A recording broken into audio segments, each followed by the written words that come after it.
Halo, selamat sore pemirsa. Tiga informasi tadi akan menjadi sajian utama dalam Prime Time News. Kami juga akan menghadirkan dua dialog mengenai pembubaran ormas anti Pancasila dan juga kekerasan yang terjadi di sejumlah bandara. Bersama saya Afini Malik, inilah Prime Time News selengkapnya. Sejak tiba di Hamburg, Jerman, Kamis malam waktu setempat, Presiden Joko Widodo telah terlibat dalam sejumlah pertemuan dengan pemimpin negara peserta KTT G20.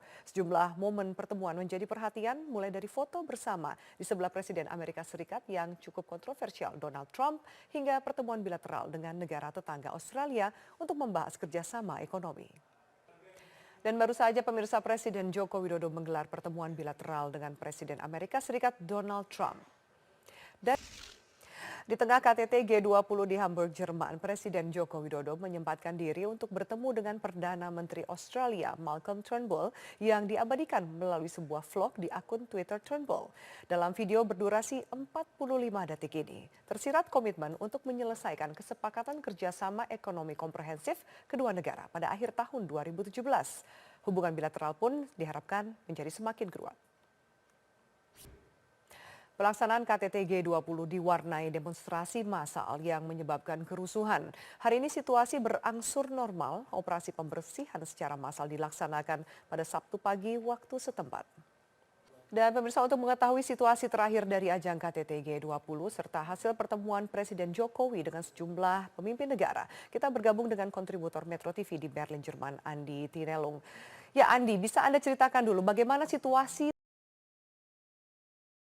terkini pada KTT G20, apakah unjuk rasa masih terjadi? Baik, Afi. Saat ini kondisi di kota Pertemuan bilateral antara Presiden Jokowi dengan sejumlah kepala negara dalam KTT G20 ini. Baik, kemarin Di atas laporan Anda dari Berlin, Jerman. Pemirsa, kehadiran Presiden Joko Widodo dalam konferensi tingkat tinggi G20 di kota Hamburg, Jerman sangat penting karena akan menjadi salah satu pembicara utama. Di hadapan para pemimpin negara anggota G20, Presiden Joko Widodo akan menyampaikan 3 isu penting dalam menata dunia yang lebih baik dan lebih berkemanusiaan. Pemirsa, tetaplah bersama kami di Prime Time News. Kami akan hadirkan informasi lainnya, di antaranya kepolisian yang Pemirsa, Joyce Waro terlapor dalam kasus dugaan penamparan terhadap petugas Bandara Samratulangi, Manado, Sulawesi Utara akhirnya meminta maaf. Usai diperiksa hampir 3 jam di Mapolda Metro Jaya pada Jumat malam, Joyce mengaku menyesal dan meminta maaf atas kejadian pada Rabu lalu itu. Rupanya belum memiliki efek jera. Kekerasan kepada petugas keamanan bandara kembali terulang. Kali ini peristiwa pemukulan petugas keamanan bandara terjadi di Bandara Soekarno-Hatta, Tangerang, Banten. Pemeriksaan ketat dan berlapis di bandara sebenarnya sudah menjadi prosedur standar demi keselamatan dan keamanan penerbangan. Namun tidak jarang para calon penumpang merasa risih dan bahkan bersikap arogan terhadap petugas keamanan bandara. Berbagai insiden perlakuan kasar penumpang kepada petugas bandara pun tidak ayal kerap terjadi. Bagaimana Kementerian Perhubungan mengantisipasi hal tersebut, serta adakah yang perlu dibenahi dari cara pemeriksaan penumpang di bandara? Kita langsung akan membahasnya bersama pengamat penerbangan dan juga mantan Kasau Cepi Hakim. Pak Cepi, selamat sore. Selamat sore. Pak Cepi, sejauh ini ada 2 kejadian 1 minggu ini mengenai ada kekerasan atau pemukulan terhadap petugas bandara. Apa yang Anda lihat, apa yang Anda cermati dari 2 kejadian ini? Kejadian ini sebenarnya akan Lakukan prosedur itu. saya tidak mengatakan diskriminasi, tetapi Untuk menjaga profesionalitas dari petugas bandara dan juga kenyamanan dari penumpang. saya tidak bisa masuk dalam. Apakah kemudian SOP dibuat lebih sederhana, Anda lihat? SOP pemeriksaan? Saya kira SOP regulasi. Pemirsa, warga Jakarta Timur Julianto Sudrajat viral di media sosial karena menjadi korban order ojek online fiktif. Siang tadi ia mendatangi Polres Metro Jakarta Timur melaporkan kasus orderan ojek online fiktif ini. Diduga teror dilakukan oleh seorang wanita yang dikenalnya di media sosial. Proyek Simpang Susun Semanggi hampir rampung 100%. Fasilitas jalan lingkar ini siap digunakan mulai 17 Agustus nanti. Pertengahan bulan Juli nanti, Simpang Susun Semanggi akan dibuka untuk uji coba. Sarana prasarana pun dipastikan hampir siap sebelum diresmikan pada tanggal 17 Agustus nanti. Pemirsa, Gerakan Pemuda Ansor mendesak pemerintah untuk segera membubarkan ormas radikal anti Pancasila. Gerakan Pemuda Ansor mendesak pemerintah segera merealisasikan pembubaran Hizbut Tahrir dan ormas lainnya yang anti Pancasila. Mekanisme hukum harus segera dibentuk oleh pemerintah untuk menghentikan aktivitas ormas yang berpotensi mengancam keutuhan bangsa. NKRI. Wacana pembubaran ormas anti Pancasila seakan jalan di tempat sejak digulirkan pemerintah pada bulan Mei lalu. Kini desakan untuk merealisasikan wacana ini mengemuka. Di antaranya yang disuarakan 14 ormas Islam yang tergabung dalam Lembaga Persahabatan Ormas Islam atau LPOI. Dahulu Presiden Joko Widodo juga menyatakan dengan tegas akan menggebuk setiap gerakan atau ormas yang menolak Pancasila. Pemirsa, GP Ansor, salah satu pihak yang kembali bersuara, mendesak pemerintah merealisasikan pembubaran Hizbut Tahrir dan ormas lainnya yang anti Pancasila. Ansor menilai mekanisme hukum harus segera dibentuk oleh pemerintah untuk menghentikan aktivitas ormas yang berpotensi mengancam keutuhan bangsa.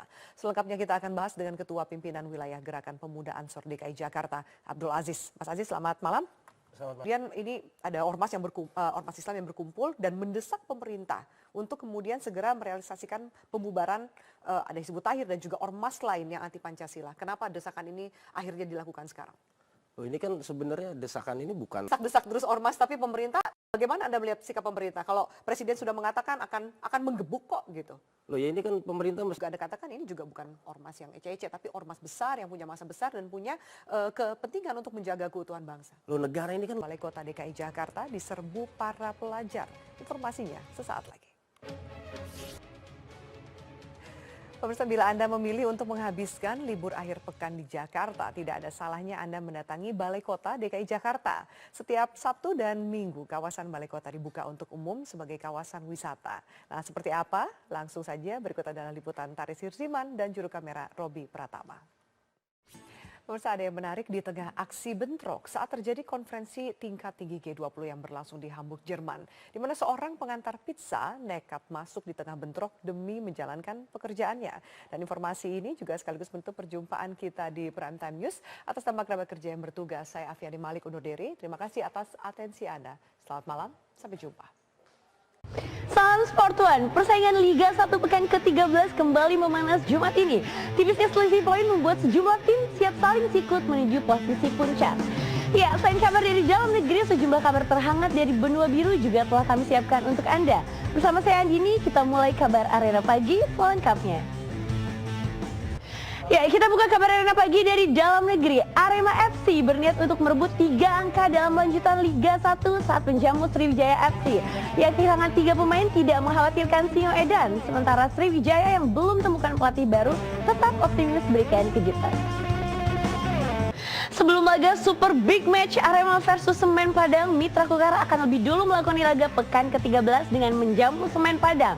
Ya, Mitra Kukar membidik kemenangan untuk menghapus kekalahan memalukan 6-0 dari Persipura Jayapura di laga sebelumnya. Kita beralih ke Liga 2, pecinta sportuan Persebaya, Persis Solo dan Persika Karawang yang bertindak sebagai tuan rumah berhasil memetik 3 angka setelah membungkam lawan-lawannya. Sementara Timnas Indonesia U16 secara resmi dilepas oleh PSSI untuk mengikuti AFF U16 di Thailand. Ya, prosesi dilakukan oleh Ketua Umum PSSI Edi Rahmayadi. Rasa optimis menyertai kendati Hamzah Lestahulu cedera.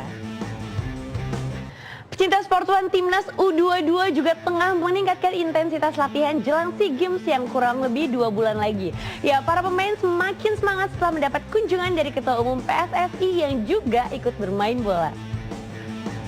Kembali lagi di kabar Arena Pagi penyintas sportuan. Di awal segmen ini kita ajak Anda ke bursa transfer Liga Inggris. Ada Manchester United yang kabarnya akan segera mengamankan tanda tangan Romelu Lukaku. Dan kabar itu kami rangkum dengan kabar bursa transfer lainnya. Kita ke kabar lainnya, pecinta sportuan Jerman tengah memupuk masa keemasan mereka menatap sejumlah kompetisi prestisius dunia. Ya, dengan juaranya generasi muda Jerman di Piala Eropa U21 dan Piala Konfederasi, kian menegaskan bila DNA juara mereka masih terus ada. Dan tahukah Anda, hari ini 43 tahun silam, DNA Jerman itu mulai berkembang ketika mereka menjuarai Piala Dunia 1974. Ini dia liputannya. Masih bersama kami di Kabar Arena Pagi, pecinta Sport One. Kita menuju ke ajang One Pride MMA. Galih Tornado optimis membungkam Harinto Jaya dalam partai perbaikan peringkat kelas Fly One Pride MMA season finale pertengahan Juli mendatang. Wah, kira-kira bagaimana ya persiapannya? Ini dia. Sementara 6 pekan jelang pelaksanaan SEA Games di Malaysia, para atlet cabang menembak terus tingkatkan ketahanan fisik dan mental. Namun konsentrasi mereka harus terganggu dengan belum cairnya dana dari pemerintah. Sementara pelatnas Taekwondo fokus atur strategi karena adanya aturan baru. Cinta Sport One, tidak terasa sudah 30 menit Kabar Arena Pagi menemani Anda. Besok kami akan kembali di waktu yang sama. Jangan lewatkan siaran langsung Liga 1 dan 2 tentunya hanya di TV One. Dan jangan beranjak dulu karena saksikan Kabar Pagi sesaat lagi. Saya pamit, salam Sport One.